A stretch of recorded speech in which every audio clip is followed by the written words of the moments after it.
Hey there everyone, CB here from CJB Studios, and today is unfortunately a very tragic day because in case you couldn't tell, it is sadly the 23rd anniversary of the tragic disastrous event known as 9/11, an event that would change both America and the world forever.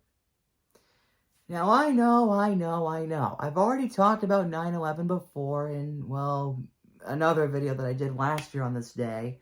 Talking about my thoughts on it and how I knew about it and stuff like that. Well, one thing I briefly addressed in that video was how the film industry was affected by it. And one of the most infamous examples of it was the original banned teaser trailer for Spider-Man that came out on July 18, 2001 with the release of Jurassic Park 3. Now, I briefly talked about this trailer before in another video that I did a while back, talking about how Monsters Incorporated was affected by 9/11. Well, in this video, I figured I might as well talk about the trailer itself in full detail. I know so many other people have done it before me, but I was like, you know what? I might as well do it too.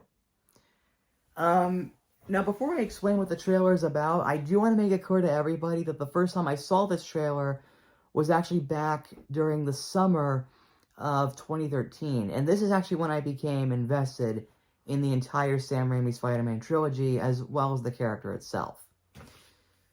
And now that I know what actually happened in the trailer, it's time I discuss it to all of you guys. The trailer opens up with a bank robbery in New York City, where some bank robbers obviously steal some money from a bank. They eventually do succeed in taking as much money as they can before going into a helicopter to try and escape.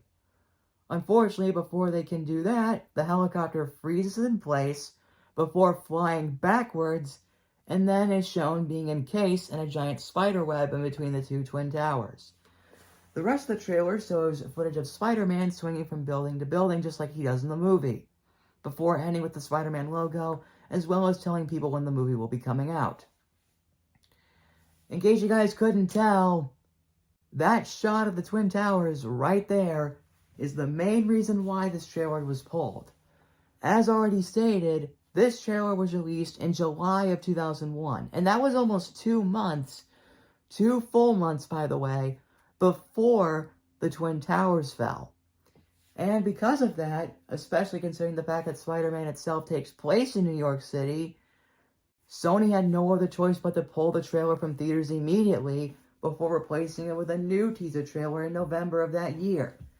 Even in the final cut of the film, you can briefly still see the Twin Towers in some shots. Like in this shot, when Peter Parker is learning how to go from building to building for the first time after finding out that he has spiderweb powers. Not to mention the fact that the trailer itself is not even a home video exclusive. I'm not even kidding you, it's not even on any home video releases of the movie, whether it be on DVD or Blu-ray or even VHS. These days, it's only exclusive to the internet now. If you go on YouTube and type in any search results, such as Spider-Man original trailer or Spider-Man banned trailer, more often than not, the Twin Towers trailer is the only result you'll see. So there you go. That is one out of many other examples on how the film industry was affected by 9/11. Just like Monsters, Inc., Spider-Man, was affected by it too.